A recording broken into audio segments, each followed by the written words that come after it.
Computational Fluency by Holly Hoffman. When doing multi-digit multiplication, does a student have to show multiple strategies for every problem? In this lesson, we will define computational fluency by analyzing a variety of multi-digit multiplication strategies. What is computational fluency? Fluency, as we use it here, includes three ideas. Efficiency.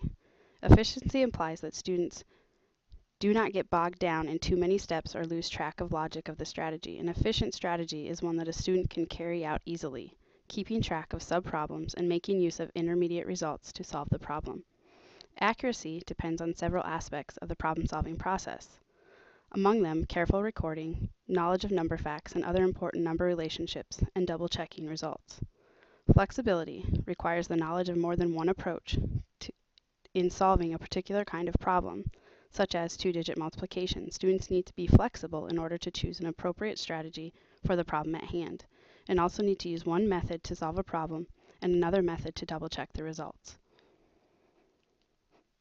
Let's review. Multiplication strategies. Break one number apart. In this strategy, students are able to hold one number and break the other numbers into place value.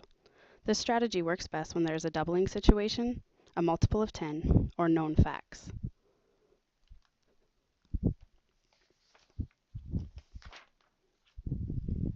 Break two numbers apart.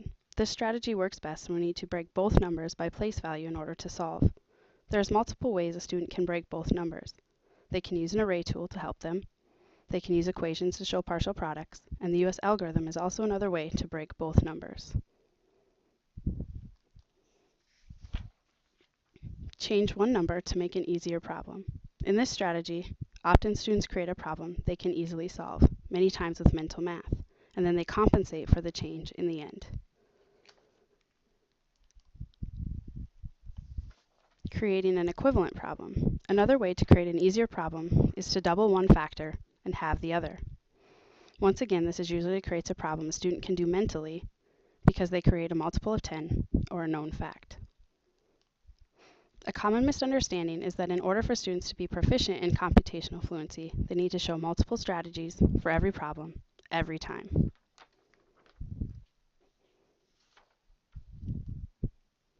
Let's look at problem set A. When a student begins to analyze the numbers in a problem, they can apply the best strategy for that situation. When a student is proficient in computational fluency, they think different about a set of problems. When given set A, the student would thoughtfully analyze the numbers in the first problem, not just start solving for the products. They see that number 1 has a doubling situation. Number 2, they notice that 49 is really close to 50, and 50 is much easier to work with. They notice in number 3 that both numbers cannot be rounded to easier numbers, and they aren't close enough to a multiple of 10.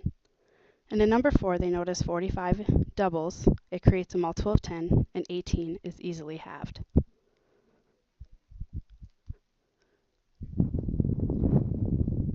This connects to standards 4 NBT5, multiply a whole number of up to 4 digits by one digit whole number, and multiply two two-digit numbers using strategies based on place value and the properties of operation. Illustrate and explain the calculation by using equations, rectangular arrays, and/or the area model. It also applies to 5 NBT5, fluently multiply multi-digit whole numbers using the standard algorithm.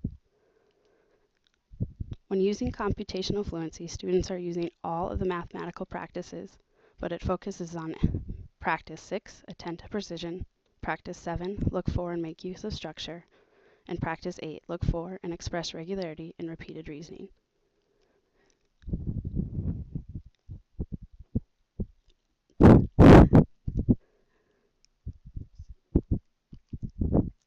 In this lesson, we define computational fluency by analyzing different multi-digit multiplication strategies.